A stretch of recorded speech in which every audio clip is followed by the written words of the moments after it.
I just got to say, before I say anything else, that was an awesome baptism. I'm so proud to be a part of a church that sees that happen day in and day out around here. Anyway, it's good to have you all here. My name is Matt. I'm the lead pastor here at Lifehouse. We started this series, Did God Really Say, last week, and we left off talking about this idea of misinformation, which will show up on the screen here in a second. And misinformation is this thing in our world that we all see, we've been through, where you think something is true and then you realize, oh, this is not so true. You think something is really good and then it turns out to be not so good for you. Like you get something done at your house and you think, oh, I'm so glad. Then you realize they did it wrong and now there's water everywhere, or whatever the situation might be. And this is everywhere for us, and this is part of our life. And as we talked about this last week, we realized there's some information that is really important to our lives and our daily lives. We talked about the idea of the question of who is God? That's a big question for some of you. Some of you are here today because you're asking that question, maybe for the first time in a long time. There's a question in life that we ask about ourselves. Who am I and why am I on this planet? And then maybe a reason many of you showed up today or you're online with us is, hey, what's the best way to live life? What's the best way for me to navigate through this so I don't destroy my life or the lives of the people around me, or maybe get a handle on a destroyed life? This is the information I think we show up to places like this for. And last week we started looking at this ancient story. It's the Hebrew creation story. In the beginning, God created. And I said this last week, if you're like critical of the creation story, I get it. And some of you might say that's not true at all. Some of you might say it's just metaphorical. Some of you say it literally happened. Here's what I want you to know. You can debate that over lunch all day long. You're welcome to do that. That's not the reason we read this story last week. We read the story to find out the value and the meaning behind the story. And the story in the beginning with man and woman, their deception, it started with a question by the one we would call the evil one. We called him crafty last week. And the question he asked is, did God really say? This is how in the beginning the serpent attacked Adam and Eve with an idea. You know, when you think about a snake or a serpent, you think of Harry Potter, you think about Indiana Jones and the Temple of Doom, snakes everywhere, they're dangerous. But this crafty serpent attacked with an idea. And here's this simple idea. Can God be trusted? I mean, that's a question we all ask along the way, isn't it? Can God be trusted? Or should you trust yourself instead? And we talked about three ideas that the evil one used in the beginning, has been using ever since. And here were the three ideas. That he takes an idea and he makes it deceptive. And then he takes desires, and here's a weird thing. Desires aren't all bad. You have desires that are good, and sometimes, though, the evil one will take our desires and twist them and distort them. And often it will lead to destructive behavior. And some of you would tell the story. Hey, I was doing well in life. I was chugging along, and then I had an idea that kind of got distorted. And then it played into my desires, and I chased after my desires. In the beginning, they weren't bad desires, but they turned kind of bad. And now I can tell you the story of a destructive part of my life. We all have that in our lives. And in the beginning, that's what happened. They lost everything. And then last week, just to catch you up, we kind of wrapped up with this question, who is God? It's a huge question, because this answer determines everything in our lives, even if you're not a person that believes in God. And hang with me on that just for a second. The bigger question is, who is your God? Because we all have a God, whether you want to admit it or not. Some of us would say the creator, God of heaven, is our God. Some of us would say, no, I'm kind of my own God. I go by my thinking and my rules. Others of us, we would, if we were really honest, that's why some of you had such success in something like AA. You know, alcohol was my God, or addiction was my God. It ruled over my life and impacted everything. So the question we landed last week with, who is your God? Is culture your God? Is your heart your God? And we love this phrase, follow your heart. And that's a real popular cultural thing, which often gets us in trouble. Who is your God? So if you haven't thought about that or didn't see last week's message, you can go back and watch that. Hopefully it's helpful. But today's question is not just who is God and who's my God. I want to talk today about, who am I? like personally. Now, in our world, if you want to find out who you are, there are assessments everywhere. The DISC, Myers-Briggs, the colors assessment, those are all great. I wanted to lean in a little bit to science today and the scripture to figure out who we are. So on the science side, and bear with me on this because I'm not a great science guy. I'm certainly not Matt Braun, the science guy. That would never work. If you knew what I got on my ACT, you would know I'm not a science guy. But I'm intrigued by this idea because science has come up with this idea in our culture with the idea of mental maps. Maybe you've heard of this.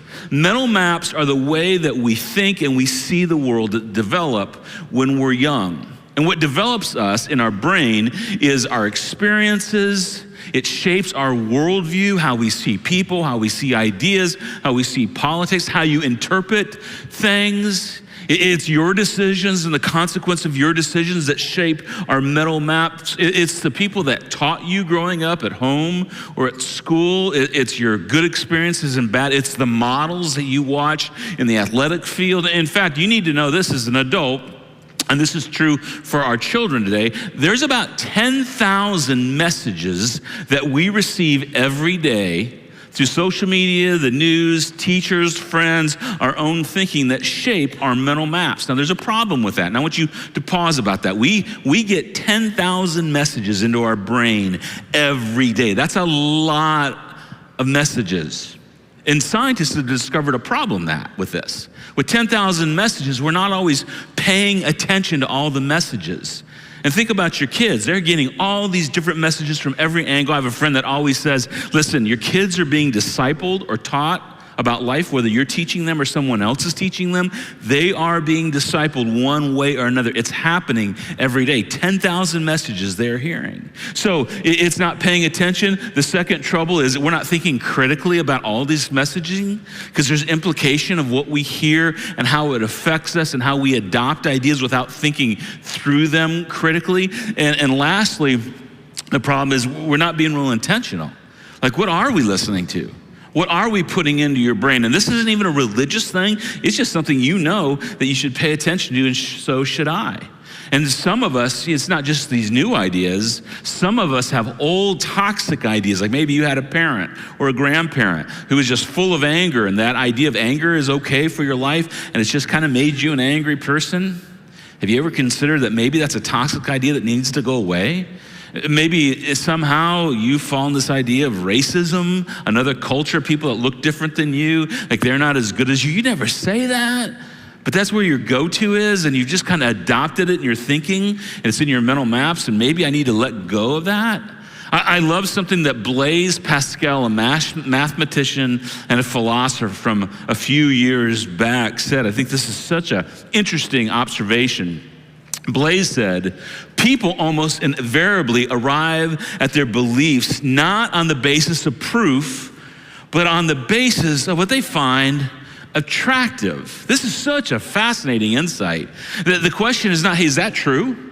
Is that idea or is that message true? It's, do I like it? Does it make me feel good? This, my friends, is where politics and marketing go hand in hand. And I know for some of you, your immediate reaction is like, yeah, that's why all those conservatives don't listen to anything. Or that's why all those liberals don't listen to anything. But the truth is, we all do that. We like what we hear and we gravitate to it. And it influences every part of our lives. And we don't step back and say, hey, is that true? Is that real? Am I critically thinking about that idea, or does it just feel good to me? Now, go all the way back to the creation story. Adam and Eve are in the garden. The serpent appeals to something that they wanted to be and have, and that was to be like God. And then they rebelled against God. They did the one thing he asked them not to do, was touch the tree in the middle of the garden and eat the fruit from it. And on the other side of them rebelling against God and not trusting God, this is what the writer of Genesis tells them. He says, then the eyes of both of them were open, and they realized they were naked, so they sewed fig leaves. By the way, if you're new to church, you've never heard this. In the beginning, everybody was naked. I just have to say that. It's just what it is. You can't, gloss over it. So they sewed fig leaves together, and they made coverings for themselves. This was their automatic response to what they'd just done. And this is the heartbreaking part. Then man and his wife, they heard the sound. of the Lord God as he was walking in the garden in the cool of the day. God was close. And every day they would walk with God. They were close to their Creator, and there was no fear, there was no trembling, there was no running away. They were at peace with God fully, and they got to be with him, and he got to be with them, and they loved it. And God called that good for God and man to be close. But now, they hid from the Lord their God among the trees of the garden. They had a new mental map that came into their brain. Now we hide. Now we're full of shame. Now we're broken. Now we're scared, and we cover and we hide. And here's the truth. Mankind and womankind have been doing that ever since sin has entered the world and has been part of our lives. And most of us, even if you're not sure you believe in God, know about this. I'm hiding in my brokenness. Well, that was way in the beginning, and then a couple thousand years later, the Apostle Paul comes along, who wrote over a third of the New Testament. And he writes a little letter to a church in a place called Rome for people that had become Christians. They weren't Jewish Christians. Many of them were Gentile, non-Jewish Christians. And Paul writes to them, and he gives them this really interesting thing we would call a dose of reality. Has anybody ever pulled you aside and gave you a good old dose of reality? I could tell 1,000 stories of someone giving me a dose of reality because I often need it. One of my memorable ones was, I was a senior in high school, and I was on a college wrestling recruiting trip to Eastern Illinois University to see if I wanted to go to school there and be on their wrestling team. And when I was a senior in high school, you won't believe this, but I was a little arrogant and prideful. I know you can't imagine me being in that mode, but I was. I thought I was a big deal. And I walk in, I'm getting recruited to a Division I school, and so the coach says, hey, let's go work out. We put on our wrestling shoes, went to the wrestling room, and the coach says, you and I are going to wrestle. Now, I can't describe this well, but his name was Ralph. He's a great guy. About 35, 40 years old. He was this tall, weighed about 150 pounds.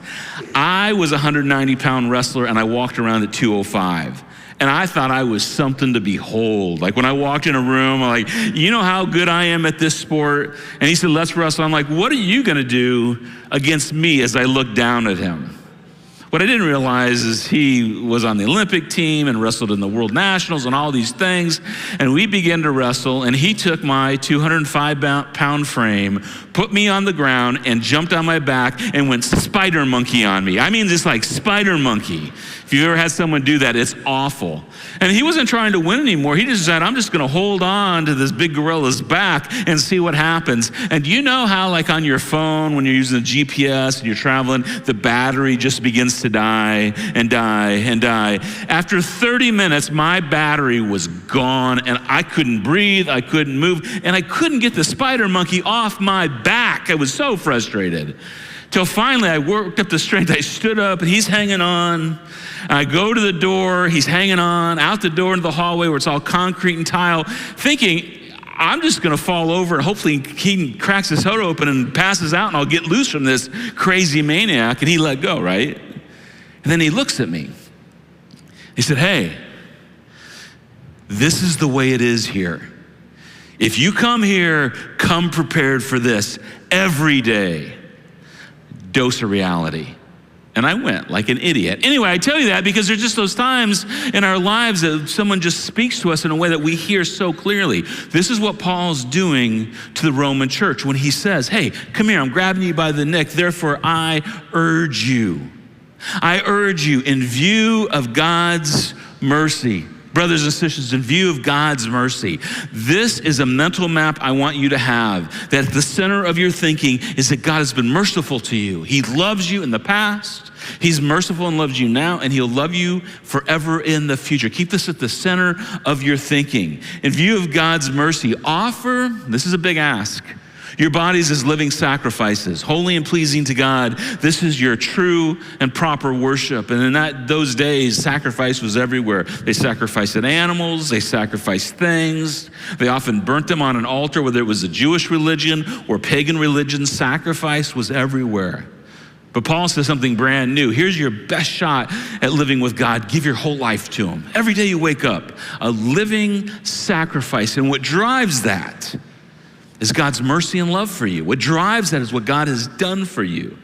And then Paul leans in even harder, and he says to you and to I and to them, Do not conform to the pattern of this world, but be transformed by the renewing of your mind. I want you to remember that idea, renewing of your mind, renewing of your mind. I want you to renew the way you think, which leads us back to the question for the day.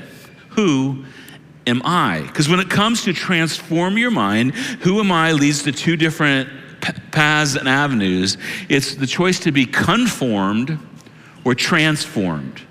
And conformed is this idea of being passive. And passive is like your water, where water gets poured into a jar, and you just take the shape of the jar you're poured into. That is being conformed to the pattern of this world, your culture, or just your family, whatever it may be. But being transformed, it's active. It means you're playing a part. It means that you seek a path of following something that you choose to be transformed into. You're not letting it happen to you. You're choosing. It's like I'm inviting Joanne and Chip Gaines into my house, and now there's shiplap everywhere. I want you to transform my house, and I don't even know if shiplap's in style anymore. I don't know, and I don't really care. To be honest with you, I'm more worried about the size of the TV than I am what's on the walls. That's just, I'm a man. I can't help it. But these are the options. Are you going to be conformed, like water in a jar, to the things around you, or are you going to be transformed? And here's the thing. When it comes to this, go to the next screen, both of them are forming us. Either way, you're being formed into something. And there's no net neutral in this world where you just kind of stay who you are. We're always being formed into something.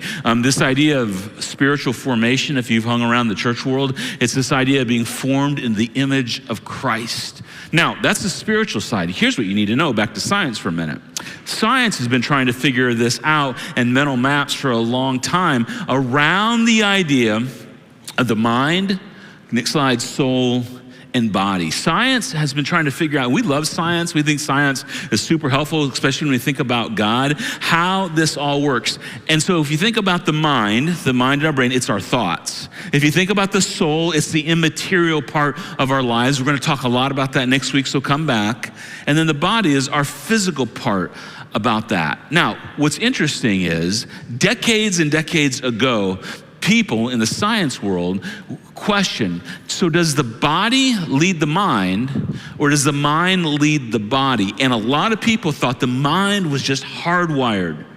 It just had to be what it was, and the way you were born, you were on a track, and you were locked in. And then these two new scientific discoveries came along, and hang with me just for a second, the two things that were discovered were neuroplasticity and neurogenesis. And I know what you're thinking. Matt, you are not smart enough to talk about terms like these. We know you. And you would be right. I stole this idea from a friend, but I liked it so much I wanted you to hear it and experience it. So, staying on the screen, neuroplasticity was discovered in 1948, and this is just simply the definition, that the physical part of your brain can change and be reformed throughout your lifetime. Think about that your brain can be changed and reformed throughout your lifetime. And then in 1998, just a few more than 20 years ago, not long ago, this is what they discovered through neurogenesis, that every day of your life, you wake up with new baby brain cells in your brain, new ones that need to be molded and informed. And the primary way those baby brain cells every day of your life are formed are through your thoughts or through your mind, the way you think. That has an incredible impact on your brain. Dr. Carolyn Leaf, and I just got a little bit more science for you. Dr. Carolyn Leaf is a scientist that also is a person of faith. This is what she said in her book, Switch On Your Mind. She said, our mind was designed to control our bodies, of which our brain is a part, not the other way around. Matter does not control us. We control the matter that has been given to us through our thinking and our choosing. Literally means our thoughts can change our physical nature and the nature of our brains, even in our DNA. Maybe if you're a spiritual religious person, you've heard this idea of generational sin. which is a really strong term. Maybe you know it as socialization, where a dad passes on his really bad addictions and habits to a son that get passed on to a grandson, and generationally those things keep happening over and over and over until somebody, she would say, literally starts to think differently. And it changes everything when they think differently, and it's possible. Which simply means at the end of the day, it really is mind over matter. And it's so interesting that science has finally caught up to something that we've been told for thousands of years. Last science fact, Dr. Donald Hebb has an incredible quote. He says, cells that fire together, wire together. Cells that fire together, wire together. This is huge. That repetitive thinking about certain things will lock you in on that kind of thing, and you'll become what you think. It's why, 5 or 6 years ago, when we moved out of our house into another house, we'd lived there for 12 years. For the first month or so, I would drive home, be on my phone, which I shouldn't be. I know, don't email me about that. I'd be on my phone, and I would find myself sitting in the driveway of my old house. And the people that live there now would look out the house like, there's a weirdo in our driveway. Can someone get him out of here? And I didn't even realize I drove to my old house. I just had done it so many times repetitively. I just went with what I know. And isn't that the problem with our lives? We just go with what we know. And the implication of all this, maybe this is why you're here today, is what rules your mind, rules your life. What takes control of your mind determines the direction of your life. And certainly culture and environment, those are all part of it, but what rules your mind, according to science, rules your life. It's why some people have these healthy patterns of marriage and relationships and forgiveness and, health that they have, why other people have these just habitual behaviors that undermine their own happiness, that are destructive. Because what rules your mind rules your life. To which, if the Apostle Paul was sitting in the back row of church today, you know what he would say? He'd raise his hand and he'd just simply say, I told you so.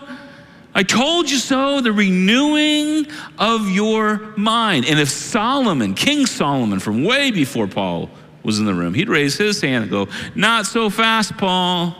You weren't the first to come up with that, because I told you, as a man thinketh, therefore he is. How you think directs your life.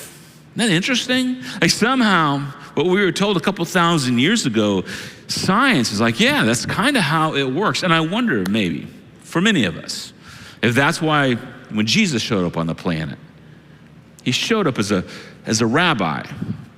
He showed up as a teacher. Because he knew the world needed forgiveness, and he went to the cross and died for the forgiveness of the world. Just so you know, don't miss that. If you're here and you're just overwhelmed with guilt and whatever you got going on, Jesus gave everything that you could be forgiven. But he also showed up as a teacher, as a rabbi. We talked about this in our last series. And you know what a good teacher does?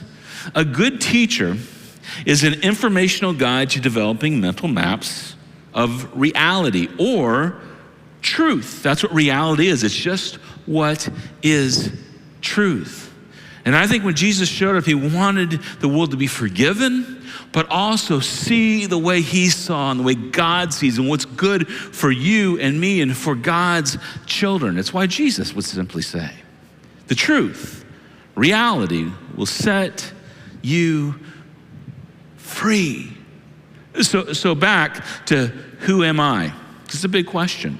You can be conformed and be passive. You can be enslaved in unreality, or you can be transformed and active and empowered in reality. I just want to talk about being enslaved for a minute.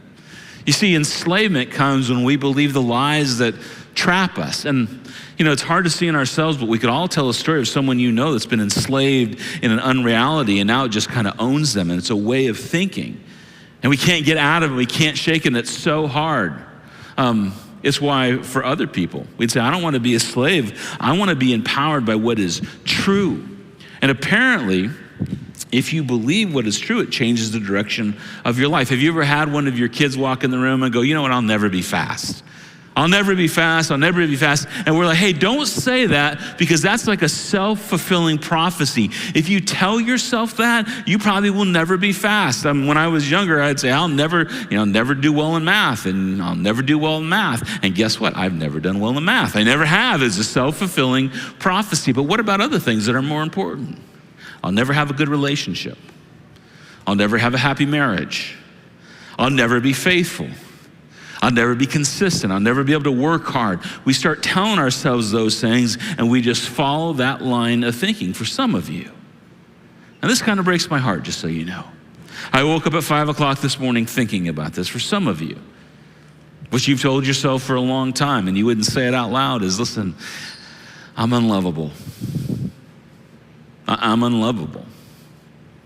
Again, you wouldn't say it out loud, but I'm unlovable. Maybe because as a child, you had a dad that told you you're not lovable, or a mom that abandoned you, or a spouse that was unfaithful to you.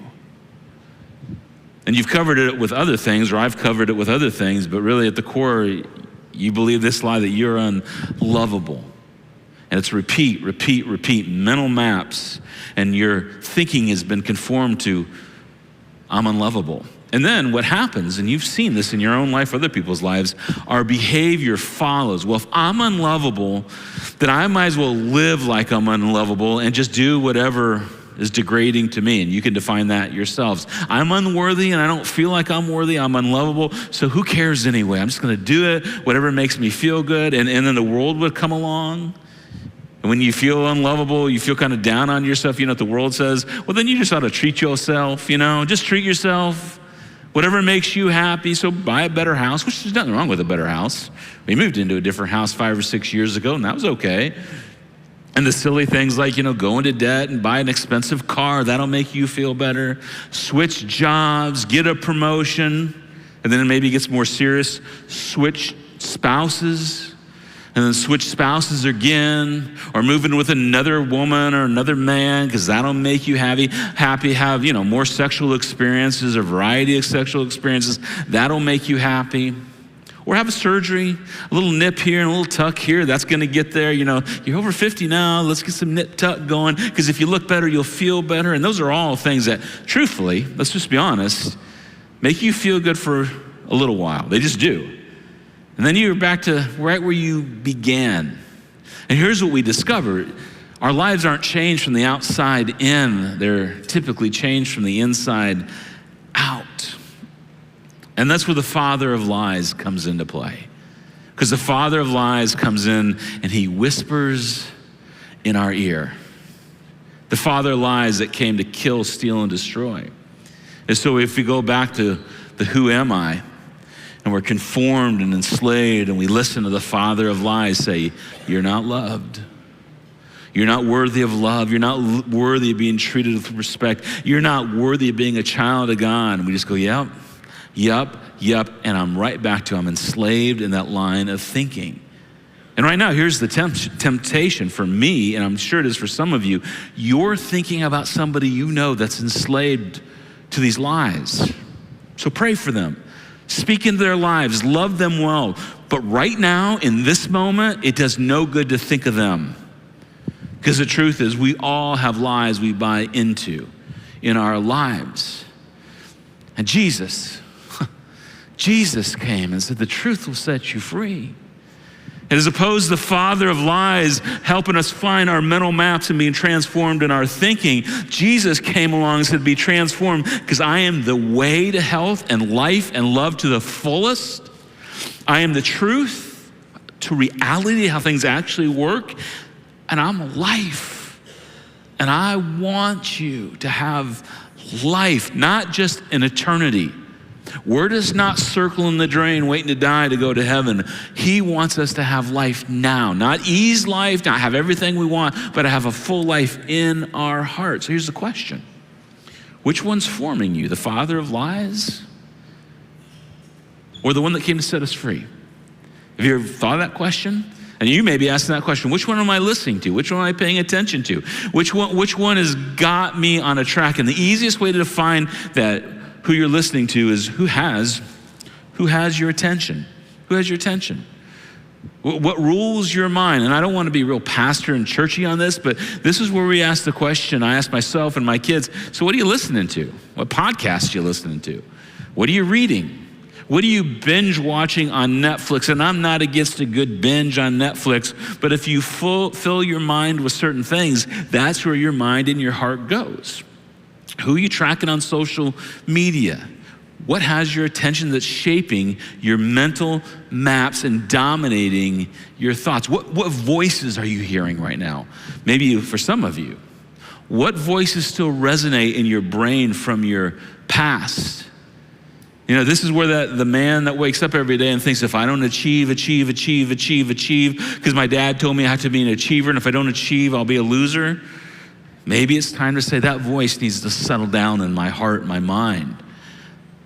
For the women that said, yeah, my mom or my dad told me I had to be perfect and a perfectionist, so if I'm not perfect in everything, I'm not worthy. Maybe it's time to let that settle down and let the voice of truth, the one who wants to give us life, have front and center in our lives. Ultimately, the conclusion is what you think about is fundamental to who you're being formed to. What you think about you is who you're being formed into. So what do you think? And who are you getting your information from? The father of lies?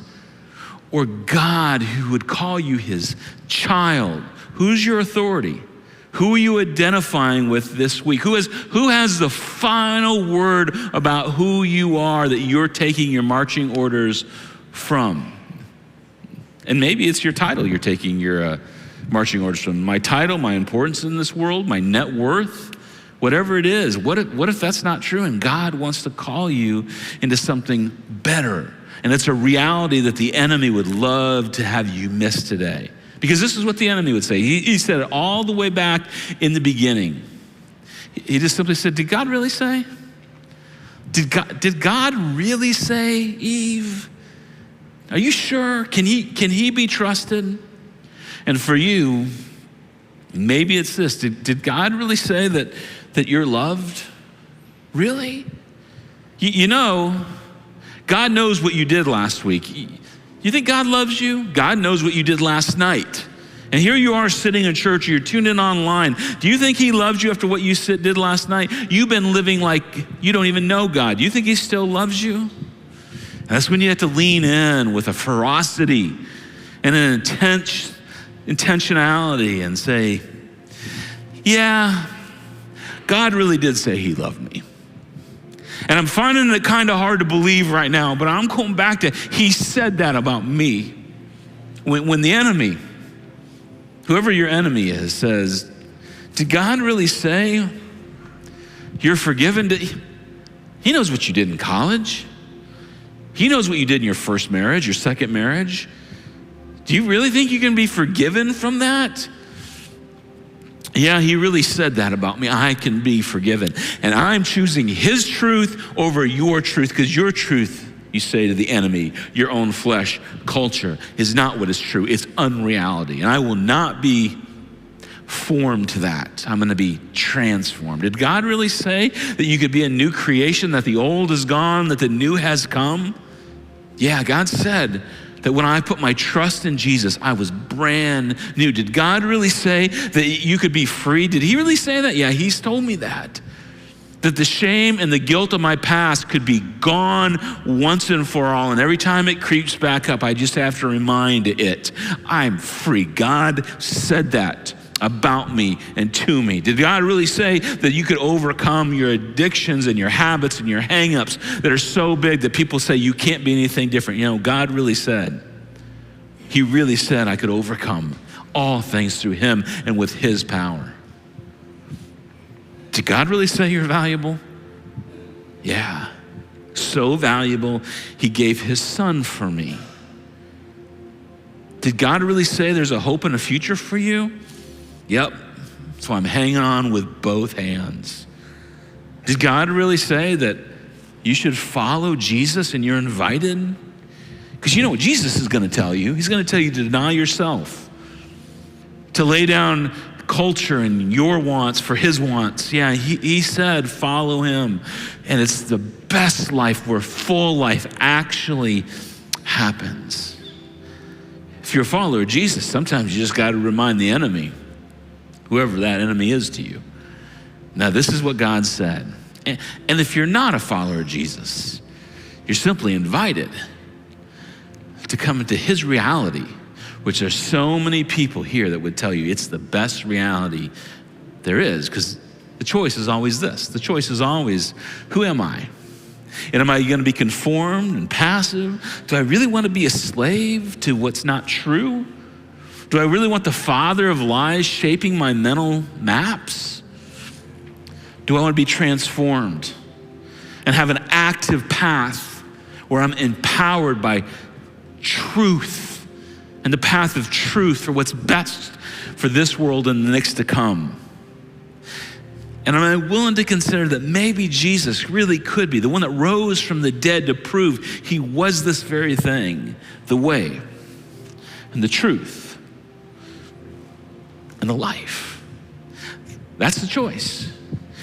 Renew your mind or be conformed to this world, to the culture, what your dad told you, what your own feelings tell you. I'll just tell you, there's been no better path in my life than following the one that set me free. And that, my friends, today is the invitation that you are loved by the one that gave everything for you. He is who he says you are. Let me pray for you. Heavenly Father, I pray we could grab onto this. No more unreality, no more untruth. And for the man or woman or student that's in the room that has just resisted being impacted by your love and your forgiveness, and the fact that they can have a hope and a future in you, I pray that we would open up our lives to that they could turn towards what is better in you. Thank you that you came to set us free and give us love, that we would just be loved in such an unconditional way that it would change everything. And thank you for Jesus, by dying on the cross for the forgiveness of it all, and then rising from the dead to prove you are exactly who you said you were. And in that, we are exactly who you say we are. In Jesus' name I pray. Amen. Let's stand and let's sing this last song together.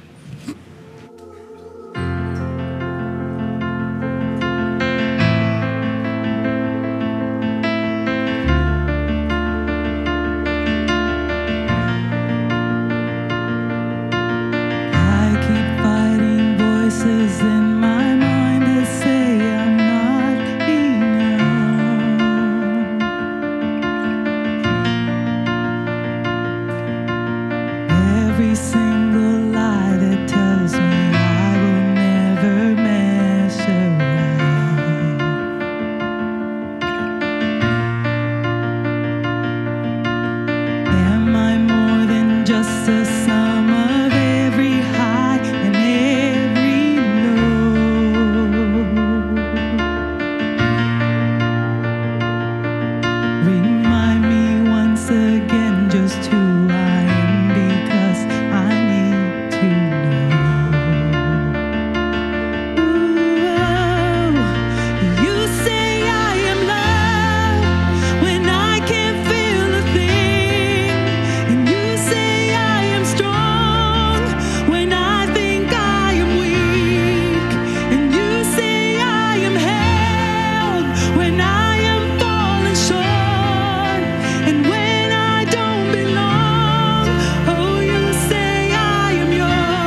awesome morning. 5th grade girls, shout out right up in the front. God bless you guys. Have a wonderful day.